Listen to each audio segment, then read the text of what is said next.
ആറാണിമംഗലം നാരായണൻ ആരാണെന്നാ നിന്റെ വിചാരം? കുറെ നാളായി നിന്നെ സഹിക്കുന്നു. വേണ്ട വേണ്ടാന്ന് വെക്കുന്തോറും ഈ നാറി എനിക്ക് ചെറുപ്പം തൊട്ടേ അറിയാം. ഇവനെക്കാളും വലിയ വായി നോക്കി ഈ പഞ്ചായത്തിൽ വേറെ ഉണ്ടോ?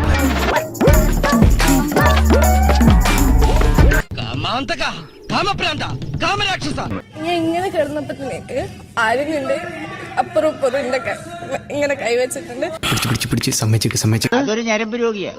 എന്റെ അടുത്ത് ഇങ്ങനെ വന്ന് നിന്ന് അപ്പൊ പെട്ടെന്ന് കണ്ടപ്പോ എനിക്ക് ഷോക്കായി. എന്തിനാണ് കമ്പയർ ചെയ്തത്? ഞാൻ മസ്താനിയുടെ വേർഡ് എടുത്തിട്ടില്ല. ഞാൻ പറഞ്ഞു നീ മസ്താനി പോലെ ചീപ്പിയും കളിക്കണം. നല്ല പന്നിപ്പടക്കം വാങ്ങിക്കുക, ഈ സാധനത്തിന്റെ വായിലിട്ട് പൊട്ടിക്കുക, കൊല്ലുക. ഞാൻ പറഞ്ഞു 3 days back she tells me this dialogue. I want to make a big scene in few days.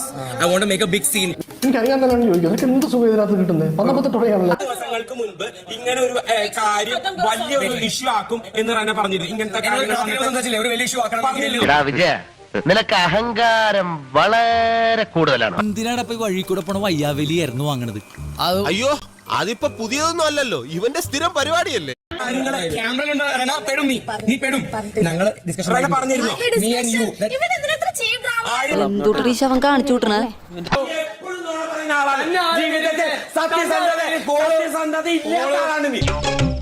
സാരില്ലടാ, നീ എവിടെ പരിപാടി അവതരിപ്പിച്ചാലും ഇത് തന്നെയാണല്ലോ നിന്റെ വിധി. ഇനി ഞാനിവിടെ നിന്ന് ഡയലോഗ് പറഞ്ഞ കരഞ്ഞു പോകും. ഉസ്മാനെ രക്ഷപ്പെട്ടോ. സബ്സ്ക്രൈബ് ചെയ്തേക്കണേടാ പൊന്നു മോനെ.